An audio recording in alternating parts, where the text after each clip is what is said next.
사도신경으로 신앙 고백하시겠습니다. 전능하사 천지를 만드신 하나님 아버지를 내가 믿사오며 그 외아들 우리 주 예수 그리스도를 믿사오니 이는 성령으로 잉태하사 동정녀 마리아에게 나시고 본디오 빌라도에게 고난을 받으사 십자가에 못 박혀 죽으시고 장사한 지 사흘 만에 죽은 자 가운데서 다시 살아나시며 하늘에 오르사 전능하신 하나님 우편에 앉아 계시다가 저리로서 산자와 죽은 자를 심판하러 오시리라. 성령을 믿사오며 거룩한 공회와 성도가 서로 교통하는 것과 죄를 사하여 주시는 것과 몸이 다시 사는 것과 영원히 사는 것을 믿사옵나이다. 아멘. 7월 27일 월요일, 오늘 우리에게 주시는 말씀은 아모스 5장 4절에서 8절까지 말씀입니다. 여호와께서 이스라엘 족속에게 이와 같이 말씀하시기를 너희는 나를 찾으라 그리하면 살리라. 베델을 찾지 말며 길갈로 들어가지 말며 브엘세바로도 나아가지 말라. 길갈은 반드시 사로잡히겠고 베델은 비참하게 될 것임이라 하셨나니 너희는 여호와를 찾으라 그리하면 살리라. 그렇지 않으면 그가 불같이 요셉의 집에 임하여 멸하시리니 베델에서 그 불들은 끌 자가 없으리라.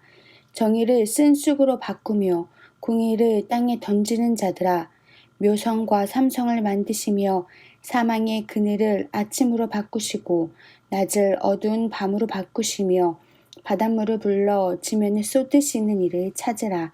그의 이름은 여호와시니라. 아멘. 만약 우리가 미래의 내 모습을 볼 수 있다면 지금의 삶이 많이 달라질 것입니다. 병에 걸릴 것을 안다면 건강을 부지런히 챙길 것이고 사고가 있다면 미리 조심하고 대비할 것입니다. 하나님의 말씀은 장래의 우리 모습을 보여주는 거울입니다. 말씀대로 살면 풍성한 삶을, 자기 욕망을 따라 살면 심판이 있다고 성경은 증언하고 있습니다. 아모스 시대의 이스라엘은 경제적으로나 정치적으로나 모든 면에서 최고의 전성기였습니다. 그런데 하나님은 이스라엘 백성이 10%만 살아남고 그 남은 백성조차 노예로 팔려간다고, 즉 나라가 곧 멸망한다고 선포하십니다. 이제 이스라엘이 사는 길은 무엇입니까? 하나님을 찾는 것입니다. 그러나 이스라엘 백성은 이 말씀을 이해하지 못했습니다. 자신들은 열심히 하나님을 찾고 예배한다고 생각했습니다. 이에 대해 하나님은 베델, 길갈로 가지 말라 하십니다. 즉 스스로 만든 금송아지, 가짜 하나님을 찾지 말고 진짜 하나님을 찾으라는 것입니다. 하나님을 찾는다는 것은 무엇입니까? 하나님 말씀을 기준으로 삶을 바꾸고 생각을 바꿔 하나님의 뜻대로 변화된 삶을 살아가는 것입니다. 매주 교회에 나가는 것과 하나님을 만나는 것은 다릅니다.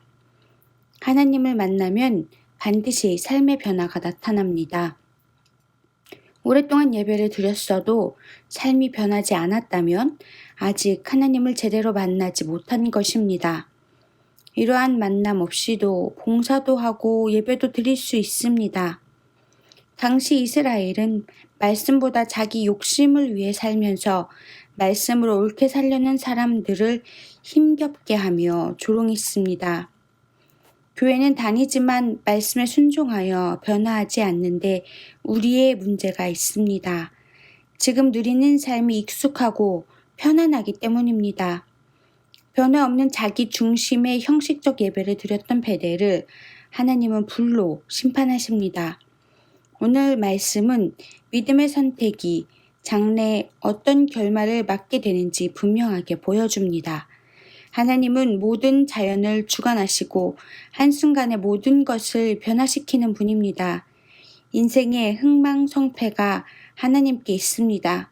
우리는 예배할 때마다 하나님을 진정으로 찾고 만나며 다스림을 받는 자리까지 나아가야 합니다. 그것이 이스라엘이 우리가 사는 길입니다. 묵상 지문. 변화와 순종이 없는 금송아지 하나님이 아닌 진짜 하나님을 만나고 있습니까? 오늘의 기도. 하나님, 지금까지 예배하며 변화와 순종이 전혀 없는 내 중심의 금송아지 하나님을 섬겼던 불신앙을 용서해 주옵소서.